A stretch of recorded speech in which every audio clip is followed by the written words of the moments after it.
Hello दोस्तों, स्वागत है आपका हमारे YouTube चैनल में। और आज हम यहाँ पर लेके आए हैं भौतिक भूगोल के कुछ महत्वपूर्ण प्रश्नों की। तो यहाँ पर हम भौतिक भूगोल के कुछ महत्वपूर्ण प्रश्नों को सॉल्व करेंगे। बहुत अच्छे क्वेश्चन यहाँ पर सेलेक्टेड क्वेश्चन मैंने लिए हैं। तो बने रहें वीडियो पर। और सभी एग्ज़ाम्स जैसे TGT, PGT और UGC नेट आदि जो भी एग्ज़ाम जिसमें कि ज्योग्राफी इम्पोर्टेंट रहते हैं, उसके लिए ये सभी क्वेश्चन होने वाले हैं आपके लिए। तो वीडियो पर बने रहें और अंत तक वीडियो को ज़रूर देखें, और अच्छी लगे तो लाइक, शेयर और सब्सक्राइब करें। और मैं ऐसे ही लगातार आपको वीडियो प्रोवाइड कराता रहता हूं। तो यहाँ पर है पहला क्वेश्चन, पंपाज तथा स्टेपीज हैं। तो पंपाज और स्टेपीज क्या हैं? तो ये शीतोष्णकटिबंधीय घास के मैदान हैं। तो शीतोष्णकटिबंधीय घास के मैदान, ये जो पंपाज है ये कहाँ पर होते हैं? तो पंपाज जो है वो अर्जेंटीना में, दक्षिणी अमेरिका महाद्वीप, और स्टेपीज जो है मध्य एशिया महाद्वीप में। ये शीतोष्णकटिबंधीय घास के मैदान हैं। अब शीतोष्णकटिबंधीय यहाँ पर ऑप्शन में मध्य अक्षांशीय घास के मैदान, निम्न अक्षांशीय घास के मैदान, उच्च अक्षांशीय घास के मैदान और उष्णकटिबंधीय घास के मैदान दिए हुए हैं। तो जो शीतोष्णकटिबंधीय घास के मैदान है दोस्तों, वो आपका कहाँ पर आता है? तो वो आता है मध्य अक्षांशीय घास के मैदानों में। तो ये आपका इनको कहा जाता है, या तो इनको शीतोष्णकटिबंधीय घास के मैदान कहा जाता है, या फिर इनको मध्य अक्षांशीय घास के मैदान कहा जाता है। बढ़ते हैं अगले प्रश्न पर। अगला प्रश्न है, निम्नलिखित में से कौन सी नदी भूमध्य रेखा को 2 बार काटती है? तो कौन सी नदी भूमध्य रेखा को 2 बार काटती है?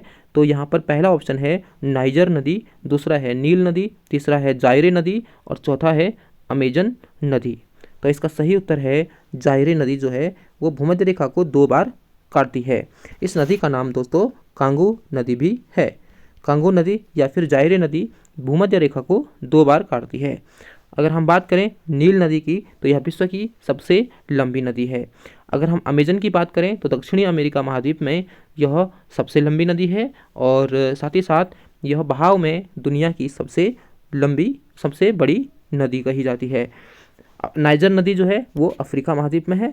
तो अब बात करते हैं अगले प्रश्न पर।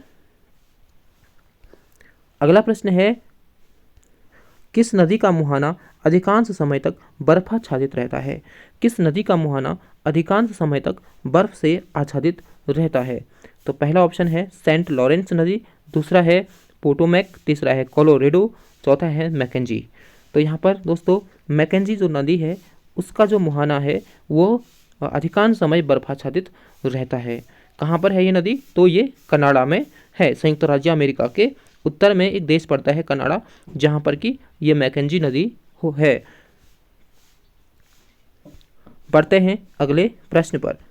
तो अगला प्रश्न है, नदी तटीय नगरों एवं उनकी नदियों के जोड़े प्रस्तुत हैं, गलत जोड़ा बताइए।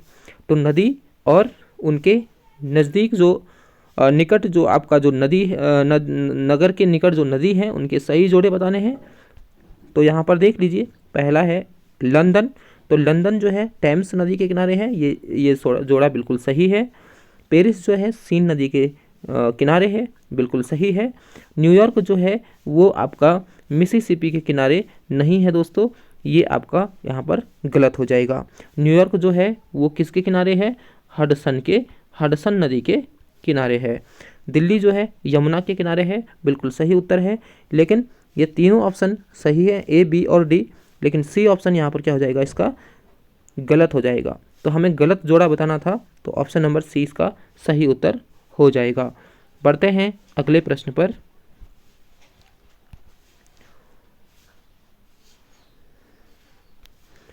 अगला प्रश्न है, अपने ही स्थान पर सैलों की विघटन और अपघटन की प्रक्रिया क्या कहलाती है? जब अपने ही स्थान पर सैलें टूटने लगती है तो उन्हें क्या कहते हैं? जब अपने ही स्थान पर टूटेगी तो उन्हें अपक्षय कहते हैं।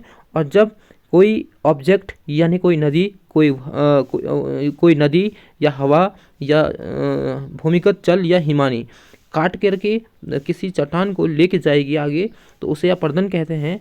और अपने ही स्थान पर टूटना उसे अपक्षय कहते हैं।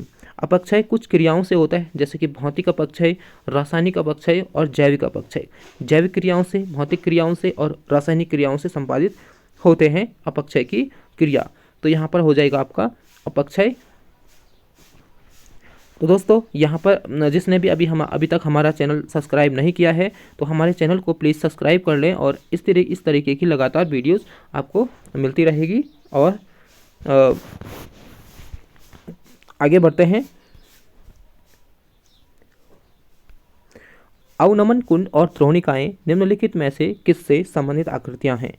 अवनमन कुंड और द्रोणिकाएं किससे संबंधित है? तो दोस्तों मैं आपको जरा सा हिंट देता हूं और आप लोग अनुमान लगा लेना कि जो आपके जो अवनमन कुंड होते हैं या द्रोणिकाएं होती है, ये क्या होते हैं? जब जलप्रपात जो जल गर्तिकाएँ हैं, क्या होते हैं? जो जल गर्तिकाएँ हैं वो अगर ज़्यादा गहरी हो जाती है, जल गर्तिकाएँ जब नदी अपने तल को अत्यधिक मात्रा में कटाव करती है तो जल गर्तिकाओं का निर्माण होता है, और जब जल गर्तिकाएँ अत्यधिक गहरी हो जाती है तो उसे क्या कहते हैं? अवनमन कुंड और द्रोणिकाएँ कहते हैं।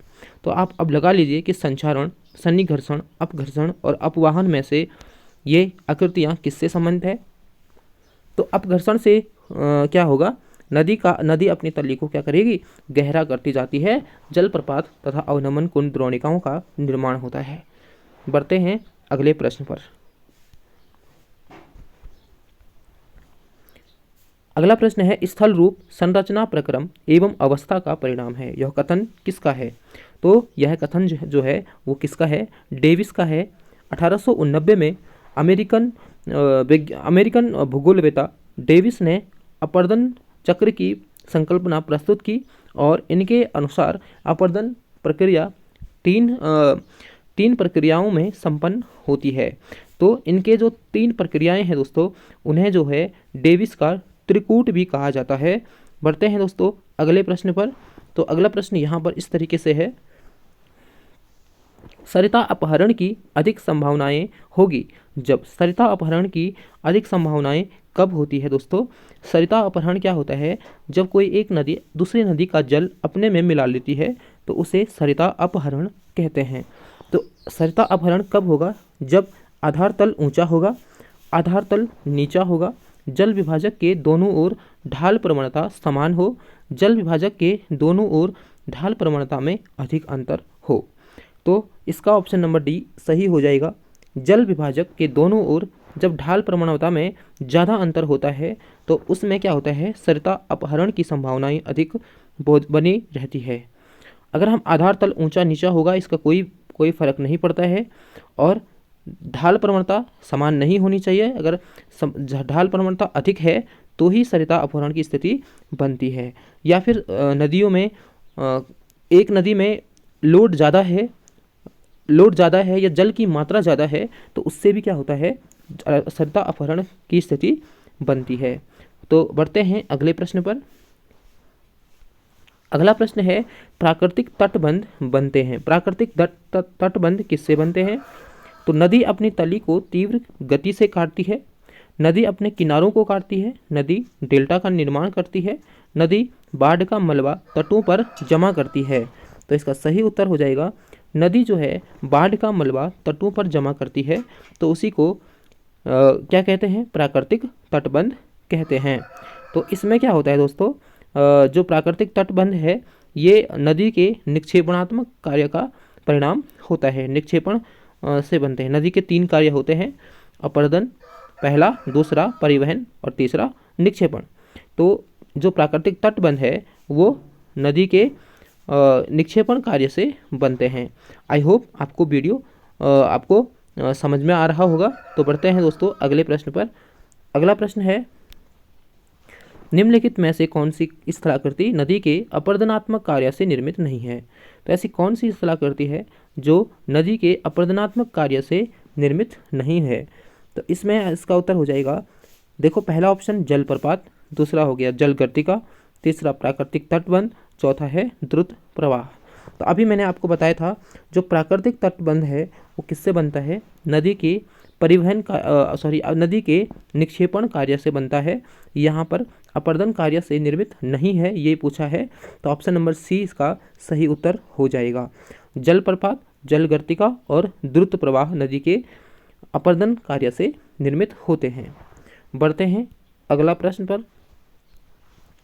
निम्नलिखित में से कौन चापाकार डेल्टा का उदाहरण है? तो चापाकार डेल्टा का उदाहरण पूछा है।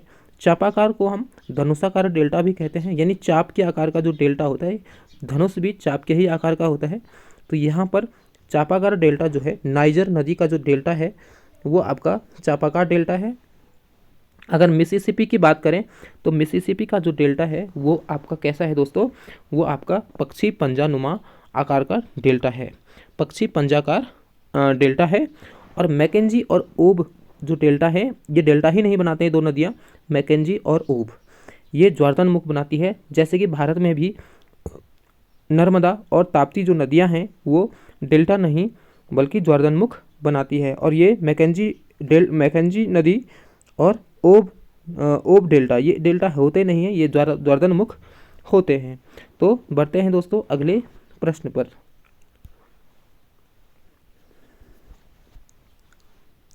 अगला प्रश्न है, गोखुर झील को जाना जाता है। तो गोखुर झील को जाना जाता है किस नाम से? बिल्लाबोंग झील, मोर्ट झील, बायू झील या फिर सभी? तो गोखुर झील को सभी नामों से जाना जाता है, बिल्लाबोंग झील, मोर्ट झील और बायू झील। तो गोखुर झील होता क्या है दोस्तों? जब क्या होता है, जब नदी सर्क का निर्माण करती है अपनी प्रौढ़ावस्था में, जब नदी सर्क का निर्माण करती है दोस्तों, तो यहाँ से बहने वाली जो नदी है वो अपने मार्ग में अवरोध उत्पन्न होने के कारण वो दूसरी जगह पर यहाँ पर एक झील का निर्माण करती है। बहाव उसका उल्टा चला जाता है किसी नदी का, यानी सर्क क्या बोलते हैं उसको, ये जो आपका जो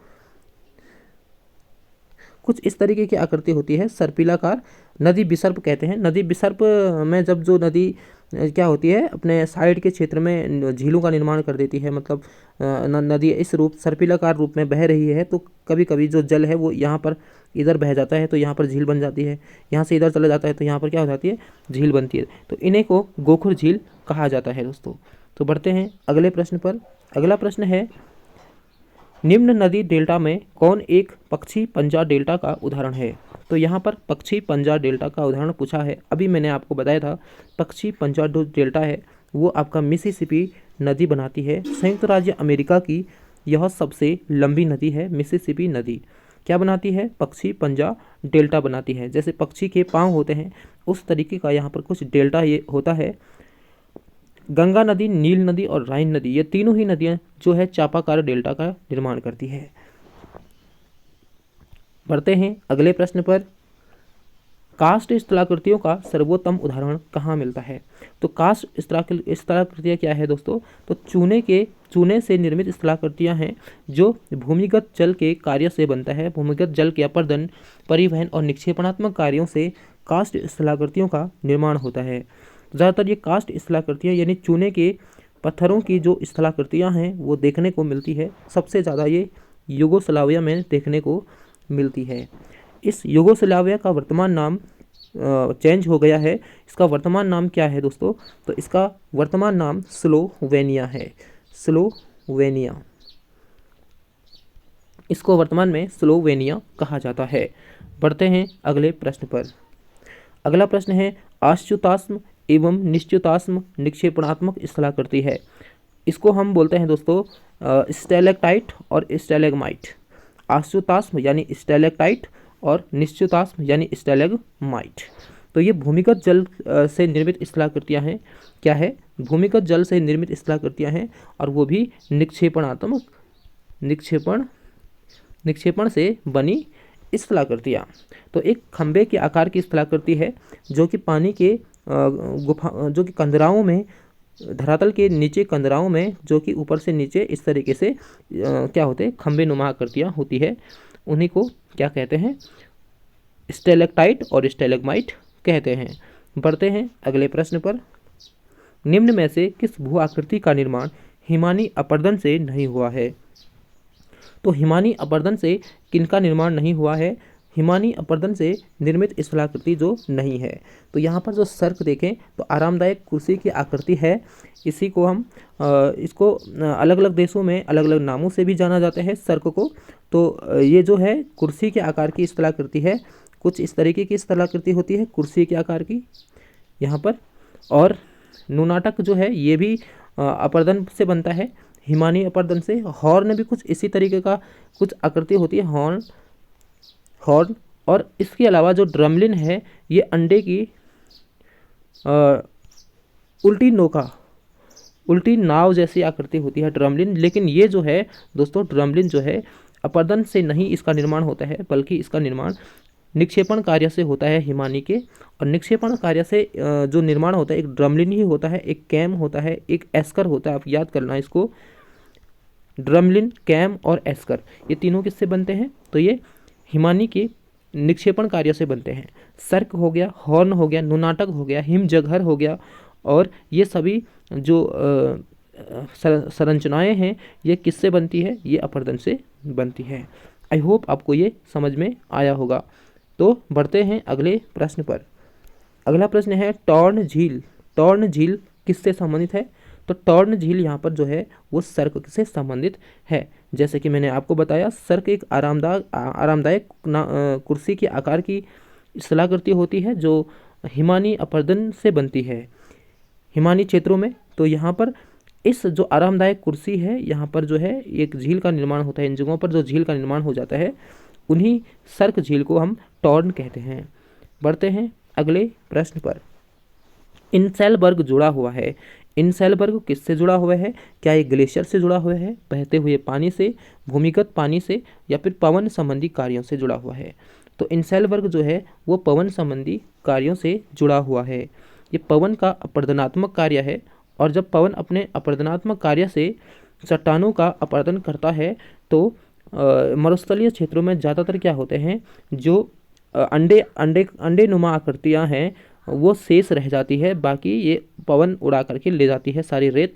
तो वहाँ पर कुछ अंडे नुमा इस तरीके की गोल गोल आकृतियाँ जो है वो देखने को मिलती है, जिन्हें कि हम क्या कहते हैं दोस्तों? जिन्हें कि हम इन आकृतियों का हम इंसेलबर्ग कहते हैं। बढ़ते हैं अगले प्रश्न पर। अगला प्रश्न है अटाकामा मरुस्थल स्थित है। तो अटाकामा एक संसार का सबसे शुष्कतम मरुस्थल है, एक ठंडा मरुस्थल है, जो कि कहाँ पर है? ये दोस्तों ये ऑस्ट्रेलिया में नहीं है, अफ्रीका में नहीं है, और इस एशिया दक्षिणी अमेरिका में हो जाएगा। कहाँ हो जाएगा? दक्षिणी अमेरिका में एक देश पड़ता है जिसका नाम है चिली, और इस चिली देश के दक्षिण में स्थित है। एक शुष्कतम मरुस्थल है, संसार का सबसे ज़्यादा शुष्क मरुस्थल है, यानी ठंडा मरुस्थल भी हमें ठंडा है और शुष्क है। बढ़ते हैं अगले प्रश्न पर। निम्नलिखित में से किस आकृति का संबंध नदी के कार्यों से नहीं है? तो नदी के कार्यों से कौन सी आकृति का निर्माण नहीं होता? जलप्रपात बिल्कुल नदी के कार्य से उत्पन्न होती है। गोखुर झील, जब मैंने आपको बताया कि जब नदी क्या करती है, नदी विसर्प का निर्माण करती है पौधावस्था में, तो वहाँ पर किसका निर्माण होता है? गोखुर झील का निर्माण होता है। भी आकार की घाटी भी नदी बनाती है। जब नदी अपने तली को काटती रहती है तो घाटी भी आकार की हो जाती है। लेकिन जो बरखान है ये आपका पवन के यानी हवा के निक्षेपण कार्य का परिणाम होती है, जिसमें कि हवा अर्धचंद्राकार रूप में रेत को बिछा देती है। इसकी आकृति कैसी होती है? अर्धचंद्राकार होती है, और नदी और पवन के निक्षेपण कार्य से निर्मित होती है बरखान। तो बढ़ते हैं दोस्तों अगले प्रश्न पर। अगला प्रश्न है वायुमंडल में कौन सी परत वायुयान उड़ाने के लिए अत्यंत सुविधाजनक दशाएं रखती है? तो एक ऐसी परत है वायुयान उड़ाने के लिए, क्या है कि वहाँ पर बादल नहीं होते हैं, बादल अवरोध के रूप में नहीं होते हैं इस मंडल में। और यहाँ पर कौन सा मंडल है? हो जाएगा बादल क्षोभ मंडल की विशेषता है कि यहाँ पर बादल होते हैं, वर्षा, संघनन, ताप सभी क्रियाएं यहाँ संपादित होती है। बाकी समताप मंडल ही एक ऐसा मंडल है जहाँ पर कि वायुयान उड़ाने के लिए अत्यंत सुविधाजनक दशाएं पाई जाती है, क्योंकि यहाँ पर बादल नहीं होते। तो वायुमंडल की 5 लेयर होती है दोस्तों: क्षोभ मंडल, समताप मंडल, मध्य मंडल, आयन मंडल और बहिर्मंडल। नीचे के 3 को सम मंडल और ऊपर के 2 को विषम मंडल कहा जाता है। बढ़ते हैं अगले प्रश्न पर। अगला प्रश्न है वायुमंडल में आयतन की दृष्टि से सबसे कम अनुपात किस गैस का है? तो आयतन यानी सबसे कम मात्रा में वायुमंडल में कौन सी गैस पाई जाती है? तो नाइट्रोजन की बात करें तो 78.08% नाइट्रोजन है। अगर हम कार्बन डाइऑक्साइड की बात करें तो 0.36% कार्बन डाइऑक्साइड गैस है। ऑक्सीजन की बात करें तो 20.95 यहाँ पर ऑक्सीजन की मात्रा है। और आर्गन की बात करें तो 0.94 यहाँ पर किसका है? ऑक्सीजन की मात्रा है। तो सबसे कम मात्रा यहाँ पर किस गैस की है? तो यहाँ पर कार्बन डाइऑक्साइड इसका सही उत्तर हो जाएगा। बढ़ते हैं अगले प्रश्न पर। अगला प्रश्न है क्षोभ मंडल की मोटाई ... के ऊपर सबसे अधिक होगी। तो ये असिस्टेंट प्रोफेसर परीक्षा 2014 में पूछा गया है। तो क्षोभ मंडल की मोटाई सबसे अधिक कहाँ पर होगी? तो क्षोभ मंडल की मोटाई विषुवत रेखा पर 14 से 18 किलोमीटर की हाइट होती है, जबकि क्षोभ मंडल की मोटाई ध्रुवों पर केवल लगभग 8 किलोमीटर की लगभग होती है। तो क्षोभ मंडल की मोटाई लगभग सबसे अधिक कहाँ पर होती है? तो विषुवत रेखा पर होती है। तो आपको यही देखना है कि कौन सा क्षेत्र यहाँ पर विषुवत रेखा के ज़्यादा निकट है। तो विषुवत रेखा पर ये कोलंबो नामक शहर श्रीलंका की राजधानी है, ये विषुवत रेखा पर आती है। तो सबसे अधिक मोटाई क्षोभ मंडल के यहीं पर होगी। ऑप्शन नंबर 20 का सही उत्तर हो जाएगा। बढ़ते हैं अगले प्रश्न पर। वायुमंडल की ओजोन परत पृथ्वी को बचाती है। तो वायुमंडल की ओजोन परत पृथ्वी को गामा किरणों से बचाती है, एक्स किरणों से बचाती है, क्लोरोफ्लोरोकार्बन से बचाती है, या फिर पराबैंगनी किरणों से बचाती है। तो इसका सही उत्तर हो जाएगा पराबैंगनी किरणों से बचाती है। वायुमंडल की जो ओजोन परत है वो पृथ्वी को पराबैंगनी किरणों से बचाती है। तो बढ़ते हैं अगले प्रश्न पर। अगला प्रश्न है निम्नलिखित में से कौन सा कटिबंध सर्वाधिक सूर्य तप प्राप्त करता है? सर्वाधिक सूर्य तप कौन सा कटिबंध प्राप्त करता है? तो पहला है उष्ण कटिबंध, शीतोष्ण कटिबंध, फिर है शीत कटिबंध, फिर है उपयुक्त में से कोई नहीं। तो सबसे अधिक सूर्य तप कौन प्राप्त करता है? उष्ण कटिबंध करता है। उष्ण कटिबंध सबसे अधिक सूर्य तप प्राप्त करता है, क्योंकि ये लगभग 0 से 23.5 डिग्री उत्तर और 23.5 डिग्री दक्षिणी अक्षांशों के बीच फैला हुआ क्षेत्र होता है, जहाँ पर वर्ष भर सूर्य की किरणें सीधी पड़ती हैं। इसलिए यह क्षेत्र सूर्य तप अधिक प्राप्त करता है। बढ़ते हैं दोस्तों अगले प्रश्न पर। अधिकतम तापमान किन रेखाओं पर अंकित किए जाते हैं? अधिकतम तापमान कहाँ पर अंकित किए जाते हैं? नंबर 1 विषुवत रेखा पर, नंबर 2 विषुवत रेखा के दक्षिण में 5 डिग्री अक्षांशों पर, ऑप्शन नंबर सी है विषुवत रेखा के उत्तर में 5 डिग्री अक्षांशों पर, ऑप्शन नंबर डी है कर्क और मकर रेखाओं पर।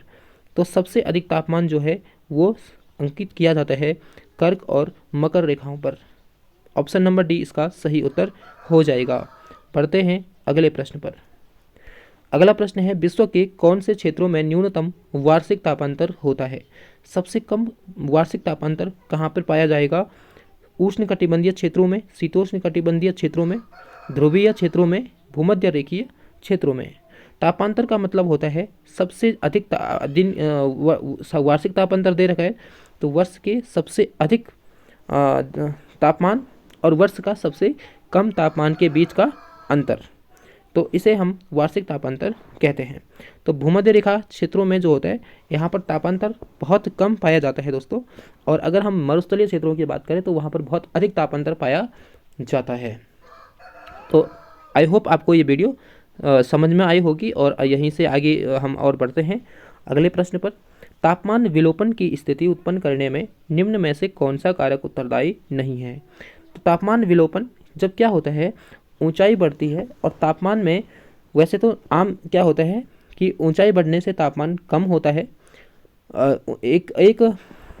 अगर हम ऊंचाई पर जाते हैं कितना दोस्तों 6.5 किलोमीटर की ऊंचाई पर जाते हैं, नहीं दोस्तों, अगर हम 1 किलोमीटर की ऊंचाई पर जाते हैं,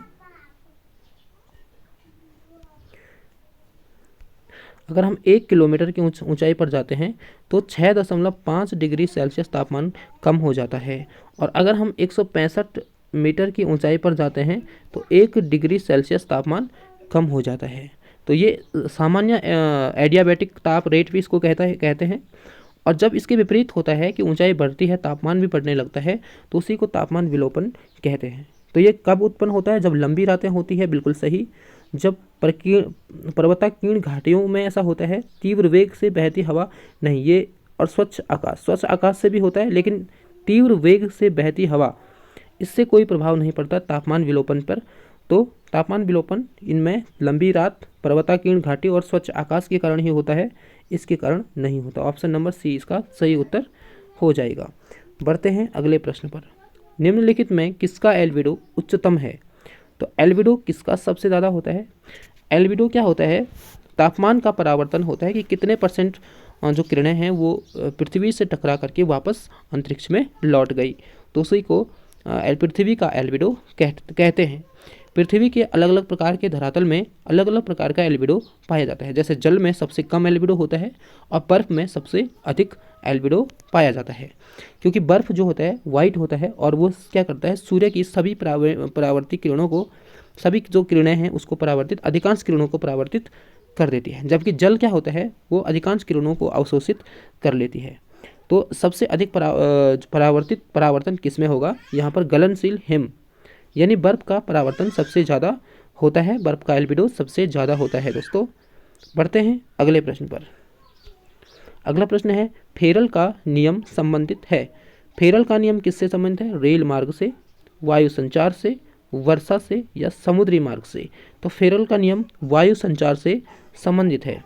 तो फेरल ने वायु से संबंधित अपना सिद्धांत दिया था, जिसमें उन्होंने कहा था उत्तरी गोलार्ध में जब कोई व्यक्ति हवा की दिशा में पीठ करके खड़ा हो तो हवाएं उसके दाईं ओर से भूमध्य रेखा की ओर आती है, तथा दक्षिणी गोलार्ध में यदि कोई व्यक्ति हवा की दिशा में पीठ करके खड़ा है तो हवाएं उसकी बाईं ओर से भूमध्य रेखा की ओर आती है। तो इस तरीके से दोस्तों हमने यहाँ पर 30 क्वेश्चन यहाँ पर कंप्लीट किए हैं, और आई होप आप लोगों को ये समझ में भी आया होगा, और बने रहेंगे हमारे चैनल पर, सब्सक्राइब करेंगे और लाइक करेंगे दोस्तों। इसी तरीके का कंटेंट मैं आपको जो प्रैक्टिस सेट है वो कराता रहूँगा, और बने रहिए हमारे चैनल पर और वीडियोज़ को देखते रहिए। Thanks for watching.